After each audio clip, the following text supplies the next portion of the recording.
नमस्कार साथियों, बहुत ही स्वागत है आपका हमारे YouTube चैनल कुमार स्टूडियो 688 के वीडियोस में। जैसा कि आपको पता है कि हम मध्य प्रदेश का सामान्य ज्ञान पढ़ रहे हैं। हमने मध्य प्रदेश का पीएससी का सिलेबस उठाया है और हमारा जनजातियों का भी टॉपिक चल रहा है। तो आज कोरकू जनजाति के विषय में चर्चा होगी। हमने लगभग 5 से 8 वीडियो हमने जनजातियों पे बना चुका है। अगर एक बार आप उन वीडियो को देखेंगे तो मध्य प्रदेश के जितने भी एग्जाम हैं, अभी चल रहे हैं मध्य प्रदेश पुलिस कांस्टेबल के, फिर मध्य प्रदेश एसआई के एग्जाम होंगे, इसके बाद मध्य प्रदेश आपका पीएससी आ जाएगा।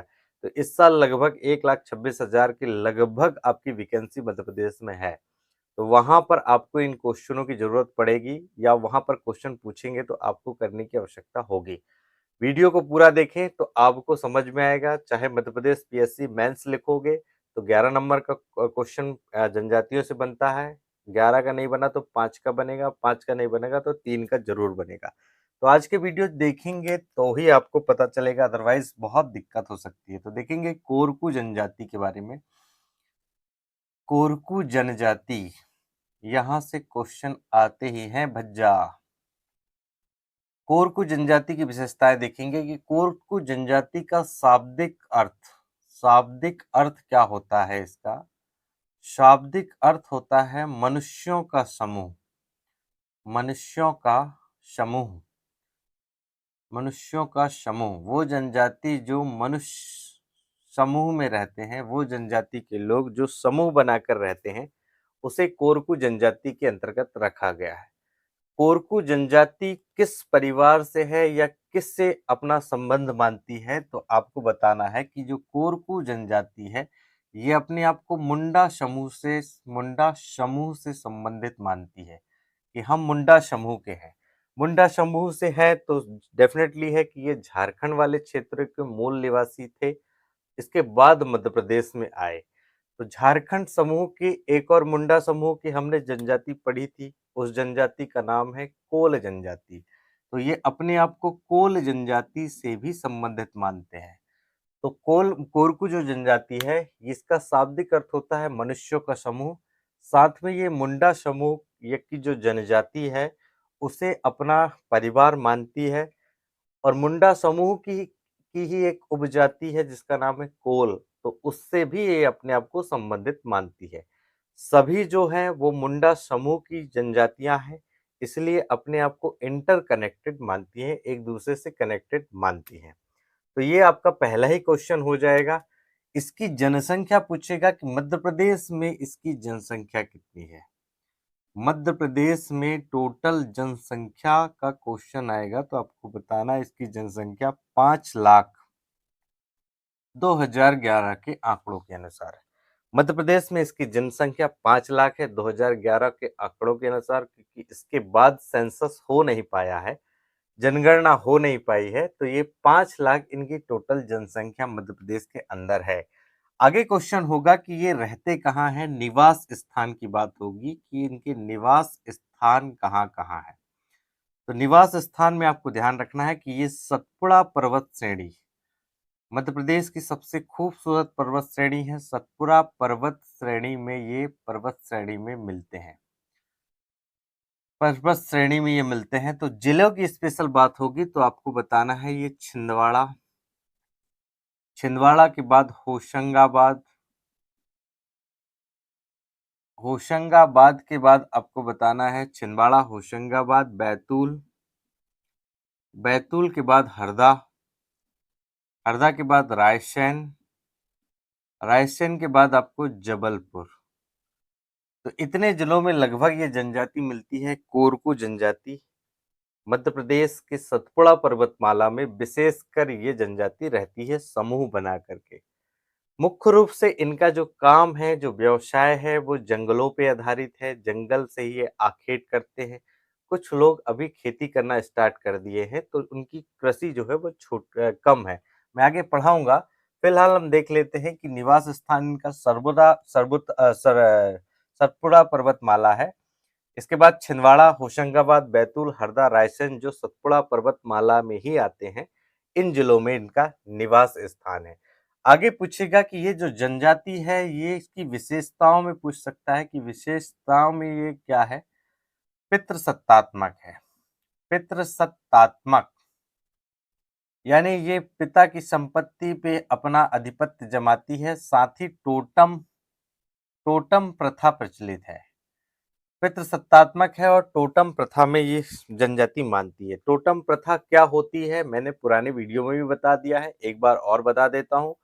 टोटम प्रथा उसे कहते हैं कि जो जनजाति के लोग होते हैं वो किसी पेड़ को या किसी जानवर को अपना पूर्वज मानते हैं या उसे आत्मीय संबंध जोड़ के रखते हैं, तो उसे टोटम प्रथा कहते हैं। तो कुछ जनजाति के लोग जो हैं वो सूअर को अपना पूर्वज मानते हैं या उससे अपना आत्मीय संबंध मानते हैं, भाई बहन के जैसे मानते हैं, इसलिए ये जो प्रथा है इसे टोटम प्रथा कहते हैं। जैसे आपने देखा होगा कि जो नाग टाइटल लिखने वाले लोग हैं वो नाग को नहीं मानते, वो नाग को देवता मानते हैं, अपने पूर्वज इष्ट के रूप में उसे पूजते हैं, तो उसे संरक्षित करने का काम करते हैं। तो वो जनजाति जो किसी पेड़ पौधा या कोई जानवर को अपने पूर्वज के रूप में माने, अपने आस्था का प्रतीक के रूप में माने, तो उसे ही हम टोटम प्रथा कहते हैं। ये टोटम प्रथा अमेरिका से आई है, लेकिन कैसे आई है ये इसका बहुत सारा लंबा डिस्क्रिप्शन है, तो मैं इसको बताऊंगा नहीं। फिलहाल हम ये जान लेते हैं कि टोटम प्रथा जो है वो कोरकू जनजाति के लोग टोटम प्रथा को मानते हैं। इसके दो वर्ग डिवाइडेड हैं, दो वर्ग, या इसे दो वर्गों में विभाजित किया गया है। पहला वर्ग है जिसे कहते हैं राजकोरकू। पहले वर्ग को राजकोरकू कहते हैं, दूसरे वर्ग को पठारिया कहते हैं। राजवर्ग और पठारिया। तो जो राजवर्ग हैं ये उच्च कुलीन लोग हैं, उच्च कुलीन लोग, या जिनके पास थोड़ी जमीन ज्यादा है, पैसे ज्यादा हैं, या सामाजिक स्टेटस इनका ऊपर है अन्य लोगों की अपेक्षा, जनजाति के अन्य लोगों की अपेक्षा, वो लोग जिनका स्टेटस ज्यादा है अन्य जनजातियों की अपेक्षा या कोरकू जनजाति के लोगों की अपेक्षा अपना स्टेटस ऊंचा रखते हैं, उनको कहा हमने राज कोरकू। और पठरिया कोरकू वो कहलाए जिनका स्टेटस कम है या निम्न वर्ग में ये आते हैं, निम्न वर्ग में, जिनके पास तो या तो जमीन नहीं होगी, मजदूरी का काम करेंगे या अखेट या शिकार का काम करेंगे, तो उन लोगों को कहा हमने पठरिया। तो ये मुख्य रूप से दो वर्गों में विभाजित है, लेकिन इनके कुछ उपवर्ग भी हैं। तो उपवर्ग देख लेंगे। पहला जो उपवर्ग है इनका वो है पोंडाविया। पहला उपवर्ग है पोंडारिविया। दूसरा वर्ग है दुलारिया दुलारिया पोडाविया और दुलारिया। तीसरा इनका उपवर्ग है मेवासी, मेवासी नहीं, मोवासी। मोवासी को ही महुआ कहते हैं, ये महुआ। अब ये जो महुआ या मेवासी वो लोग हैं जो अपराधी श्रेणी के हैं, या जो अपराध करने की श्रेणी, जिनकी बार बार अपराध करने की श्रेणी होती है, उसे मोवासी या महुआ कहते हैं। आपको ध्यान रखना है कि जो इस जनजाति के अपराध करने की श्रेणी में जो लोग आ जाते हैं उसे मोवासी या महुआ कहते हैं। अगला हमारे पास तीसरा नंबर में है रूमा। तो रूमा किन्हें कहते हैं भाई? तो रूमा उन लोगों को कहते हैं जो अमरावती अमरावती जिले के आसपास रहते हैं, अमरावती जिलों में रहते हैं, उन्हें कहते हैं रूमा। तो रूमा से भी क्वेश्चन बनेगा कि रूमा किन जनजातियों के लोगों को कहा जाता है? तो ये कोरकू जनजाति के लोगों को कहा जाता है, लेकिन ये रहते कहाँ हैं? तो ये अमरावती अमरावती में रहते हैं। ध्यान रखेंगे, ये अमरावती अमरावती जिले के आसपास या अमरावती जिले में रहने वाले लोगों को क्या कहा गया? रूमा कहा गया। ये चौथा नंबर का हो गया हमारा। पांचवा नंबर में ध्यान देंगे कि इसे बदोरिया भी कहते हैं। बदोरिया, भदोरिया नहीं, बदोरिया, है ना। बदोरिया जो कहलाएंगे वो है पंचमढ़ी। पंचमढ़ी पंचमढ़ी क्षेत्र में रहने वाले लोगों को, क्षेत्र में रहने वाले लोगों को हमने क्या कहा? बदोरिया कहा गया या बदोरिया कोरकू कहा गया। तो ये पांच हो गए हमारे। छठवा जो होगा हमारे पास वो है आपका बबरिया। बबरिया, बदोरिया और ये बबरिया। तो जो बबरिया है ये बैतूल जिले बैतूल जिले के में रहने वाले या बैतूल जिले के आसपास रहने वाले लोगों को हमने क्या कहा? बबरिया कहा। तो ये उसके उपवर्ग है या टाइटल रखने वाले लोग हैं। इनका मुख्य रूप से इन्हें कोरकू ही कहा जाता है, लेकिन कोरकू के अंदर जो टाइटल रखते हैं, जो सरनेम रखते हैं, उन लोगों को हमने कहा गया क्या, ये दुलारा, मेवाशी, महुआ, रूमा और बवरिया और बडोरिया जो है हमने कहा इनको उपवर्ग या टाइटल दिया। आपको ये ही चीज याद रखनी है कि रूमा जो होता है वो अमरावती जिले के आसपास रहने वाले लोगों को कहा जाता है। बडोरिया किसे कहा जाता है, पंचमढ़ी क्षेत्र के मध्य प्रदेश में हिल स्टेशन पंचमढ़ी होशंगाबाद जिले में आता है, तो वही जो पंचमढ़ी है वहां पर रहने वाले को भदौरिया कहा गया। बावरिया किसे कहा गया, तो बैतूल जिले में निवास करने वाले लोगों को बावरिया कहा गया। तो ये जनजाति की यही कुछ विशेषताएं आपको अक्सर एग्जामिनेशन में पूछा जाता है, लेकिन हम जो हो उन जनजातियों की विशेषताओं को भूल जाते हैं और फिर दिक्कत हो जाती है। मृतक आपको देखना है कि मृत्यु में ये लोग क्या करते हैं, मृतक संस्कार होता है, मृत्यु संस्कार। मृत्यु संस्कार में आपको ध्यान रखना है कि ये सिंडोली प्रथा को मानते हैं। सिंडोली प्रथा इनकी चलती है मृत्यु संस्कार में। तो ये सिंडोली प्रथा क्या होती है, तो सिंडोली प्रथा में आपको ध्यान रखना है कि मृत्यु के बाद दफनाते हैं, दफनाने का काम करते हैं, दफनाते हैं, और जहां पर दफनाते हैं उस स्थान पर एक लकड़ी का, है ना, लकड़ी लकड़ी लकड़ी का एक खंबा गाड़ देते हैं, एक खंभ गाड़ देते हैं प्रतीक चिन्ह के रूप में कि हमने हमारे पूर्वज को यहीं पर गड़ाया है, यहीं पर दफनाया है। तो वही प्रतीक चिन्ह जो गड़ाते हैं, जो दफनाते हैं, उसे ही सिंडोली प्रथा कहते हैं। तो आपसे क्वेश्चन पूछ सकता है कि कोरकू जनजाति के लोग मृतक या अंतिम संस्कार के समय कौन सी प्रथा को अपनाते हैं, तो आपको सिंडोली प्रथा बताना है कि ये जो जनजाति के लोग हैं सिंडोली प्रथा को अपनाते हैं। सिंडोली प्रथा क्या होती है, दफनाने की परंपरा होती है। दफनाने के बाद उसी मिट्टी में जहां पर दफनाया गया है उसके ऊपर एक लकड़ी का खंबा बना के गड़ा देते हैं, जिससे उनको ध्यान रहे या वो अब अपने पूर्वजों को लगातार पहचानते रहे। इस तरीके की चीजें आपको कोरकू जनजाति में देखने को मिलेगी। स्क्रीनशॉट की व्यवस्था हो तो ले ले भज्जा। हम आगे पढ़ते हैं और देखते हैं कि और कौन से क्वेश्चन हो सकते हैं जो हमारे लिए इम्पोर्टेंट होंगे कोरकू जनजाति से। तो इनकी कुल जनसंख्या हमने बता दिया कि 5 लाख के लगभग इनकी जनसंख्या है। साथ ही सिंडोली प्रथा बता दिए। सिंडोली प्रथा के बाद हमने बता दिया कि इनके उपवर्ग, उपवर्ग के साथ बता दिया कि जो कोल जनजाति है वहां से ये आते हैं, मुंडा समुदाय को ये मानते हैं। और कोरकू का अर्थ होता है मनुष्यों का समूह। तो ये जो है आपको ध्यान रखना है। आगे देखते हैं कि इनकी जो भाषा है वो कौन सी है।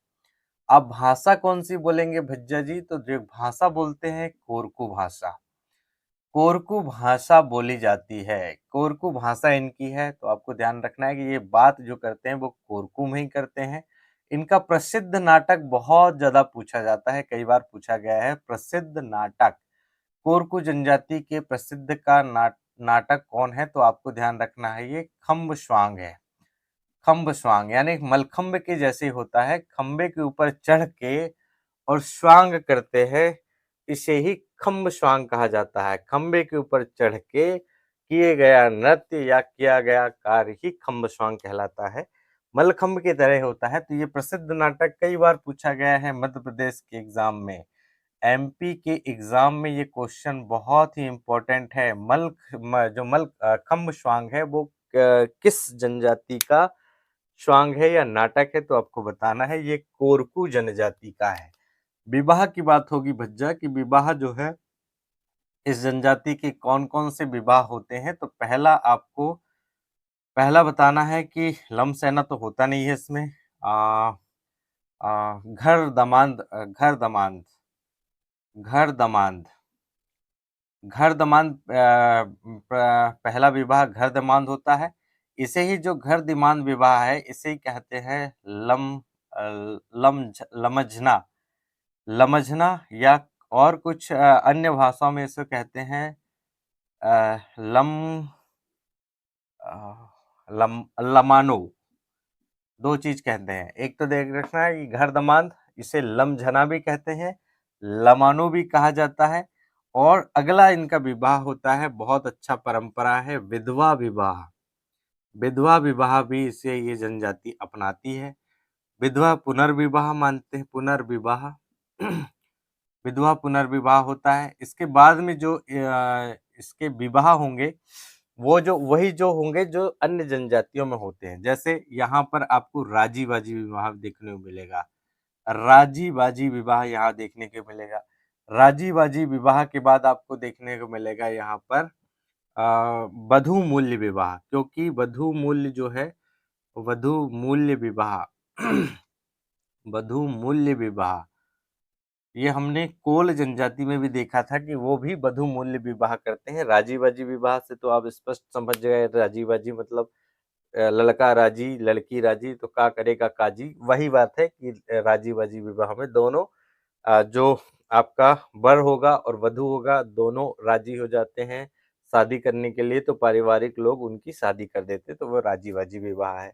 विधवा पुनर्विवाह आप समझ गए। घर दमाद या लमजना या लमानो विवाह वो कहलाता है जिस विवाह में वर को घर ही ससुराल बुला लिया जाता है और मरते दम तक ही वो वहीं रहता है, अपने परिवार की सेवा करता है, यानी ससुर सास ससुर की सेवा करता है, वहीं रहता है, उन्हीं की ज़मीनों का इस्तेमाल करता है, उन्हीं के जो भी मिलता है दहेज-वहेज वो सब चीज़ें इस्तेमाल करता है। तो ये घर दमाद प्रथा वही है।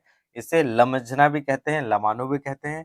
वधू मूल्य किसे कहते हैं? तो वधू मूल्य उसे कहते हैं जो विवाह के दौरान वर पक्ष के द्वारा वधू पक्ष को दिया गया उपहार, या इसे सीधी भाषा में दहेज कहेंगे तो गलत नहीं होगा। तो ये हमारा चौथा नंबर का हो गया कौन सा? वधू मूल्य। वधू मूल्य के साथ साथ हमें देखना है कि इसमें हट विवाह भी होता है। कौन सा? हट विवाह। हट विवाह, हट विवाह वो होता है जिसमें लड़की हट करती है। हठ करने की जो विवाह है परंपरा वो इस जनजाति में आपको देखने को मिलेगी। तो ये विवाह का आपको ध्यान रखना है। विवाह तो लिखना ही लिखना है आपको, क्योंकि मध्य प्रदेश के एग्जामिनेशन में आपको विवाह नहीं लिखेंगे तो काम आपका नहीं चलने वाला। भाषा कोरकू है। प्रसिद्ध नाटक का आपका खम्बश्वांग है। एमपीपीएससी एग्जाम में कईयों बार पूछा गया ये तो आपको याद रखना है। विवाह की परंपरा में घर दमाद, लवजना, लमानो इसको कहते हैं। विधवा पुनर्विवाह, राजी बाजी विवाह, वधू मूल्य विवाह और हट विवाह, लगभग 5 ही प्रकार के इनके विवाह होते हैं। अब इनके आजीविका के साधन देखेंगे कि इनकी आजीविका के साधन क्या है। वीडियो लंबा नहीं करेंगे, बहुत छोटा करेंगे। अगर आपको किसी भी क्वेश्चन का जवाब पता है तो कमेंट करते आप चलिए साथों साथ। उससे होगा ये कि हमें भी पता चले कि वीडियो देखने वाले लोग कितने इंटेलिजेंट हैं, या क्या वो सोचते हैं, क्या उनकी मानसिकता है, क्या ज़हनियत है, ये सब चीज़ों का पता चलता है। तो अगर आप कमेंट नहीं कर रहे हैं तो ज़रूर कमेंट करिए। वीडियो कैसे लग रहे हैं ये भी बताइए। साथ ही साथ आप वीडियो को कहाँ देख रहे हैं, किस जिले में देख रहे हैं, किस प्रदेश में देख रहे हैं, या किस देश में देख रहे हैं। वैसे रीचिंग आती है तो रीचिंग पाकिस्तान तक हमारी जा रही है, नेपाल तक जा रही है, लेकिन पता तो चले कि कहाँ-कहाँ के लोग हमारे वीडियो को देख रहे हैं। तो आजीविका के साधन में आपको ध्यान रखना है कि ये कृषि करते हैं। कृषि के साथ ये शिकार करते हैं। शिकार, शिकार को ही अखेट करना कहते हैं। तो ये कृषि के साथ शिकार करते हैं, साथ ही मजदूरी करते हैं। जो लोग बच गए वो मजदूरी करते हैं। तो ये पे आजीविका के साधन में कृषि है, कृषि के साथ शिकार है, शिकार के साथ आप मजदूरी, ये 3 ही प्रकार के इनके आजीविका के साधन है। देवता की बात होगी कि इनके प्रमुख देवता कौन है? तो वही देवता है जो हिंदुओं के होते हैं। तो हिंदू के देवता में जैसे ये सूर्य देव की पूजा करते हैं, सूर्य के साथ चंद्रमा की पूजा करते हैं, चंद्रमा के बाद महादेव की पूजा करते हैं, और महादेव के बाद में ये ग्राम देवता की पूजा करते हैं। तो देखो, सूर्य की पूजा, चंद्रमा की पूजा, महादेव की पूजा और ग्राम देवता की पूजा करते हैं। तो ये इनके प्रमुख देवता हो जाएंगे। इसके बाद इनके त्योहार की बात होगी कि ये कौन कौन से त्योहार मनाते हैं। तो वही सब मनाते हैं जो हिंदू मनाते हैं, जिसमें इसमें दिवाली होगी पहला, दिवाली, दिवाली के बाद दशहरा, दशहरा के बाद में दिवाली होगी, दशहरा की होगी फिर गुड़ी पड़वा, गुड़ी पड़वा, गुड़ी पड़वा के बाद आखा तीज, आखा तीज के बाद आपका होली। तो वही जो तमाम त्योहार है जो हिंदू लोग मनाते हैं वही इनके त्योहार हैं। तो यही जो क्वेश्चन है वो लगभग आपसे पूछे जाते हैं, इससे अधिक क्वेश्चन नहीं होते हैं। अगर क्वेश्चन होंगे तो आपको डेफिनेटली बता दिया जाएगा। हाँ, एक और फैक्ट इसमें दिख रहा है कि कोरकू जनजाति गांव के चारों ओर बांस गाड़ते हैं। गांव के चारों ओर नहीं, घर के चारों ओर। तो जिनके जो घर होते हैं, जैसे एक घर हो गया, घर का आंगन जो होता है, आंगन के चारों ओर बांस की कतार लगाते हैं। घर के चारों ओर आंगन और घर के चारों ओर बांस की कतार लगाते हैं। बांस की कतार, बांस की कतार लगाई जाती है घर के चारों ओर। तो ये फैक्ट भी आपको याद रखना है कि जो कोरकू जनजाति के लोग हैं वो बांस के कतार घर के चारों ओर लगाते हैं। साथ ही इसमें दो जो सम्मानित वर्ग हैं, सम्मानित वर्ग कहेंगे या सम्मानित पेशा कहेंगे, वो है, एक है भूमिया और एक है पड़ियार। इसे पढ़ियार भी कहते हैं। तो आपको सम्मानित वर्ग में याद रखना है, सम्मानित वर्ग, सम्मानित वर्ग में एक है भूमिया, भूमि को माता मानने वाले, और एक है पड़ियार, पड़ियार या इसे पढ़ियार भी कहते हैं। पढ़ियार लोग क्या करते हैं, जादू टोना का इस्तेमाल करके लोगों को ठीक करते हैं। ये पढ़ियार या पड़ियार वर्ग कहलाते हैं। और भूमिया, जिनके पास बहुत अधिक भूमि होती है, उन्हें भूमिया या भूमिज कहा जाता है।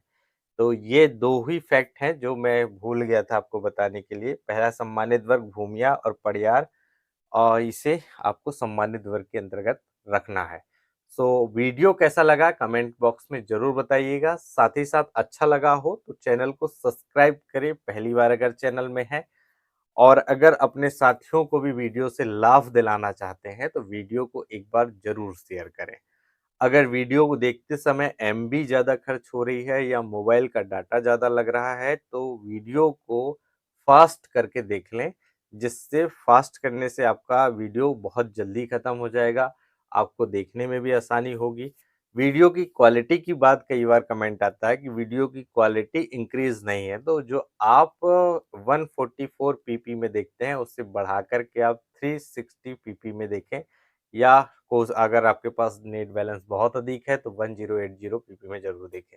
उससे होगा ये कि आपको बहुत अच्छे से फैक्ट समझ में आ जाएगा। क्योंकि हम डिजिटल पैनल में अभी नहीं हैं, जिस दिन डिजिटल पैनल आएगा तो फिर 144 पीपी में भी देखेंगे तो काम चल जाएगा। तो ये जनजाति की यही विशेषताएं हैं। यूट्यूब के इतिहास में इससे अधिक किसी यूट्यूबर में अभी तक पढ़ाया नहीं है।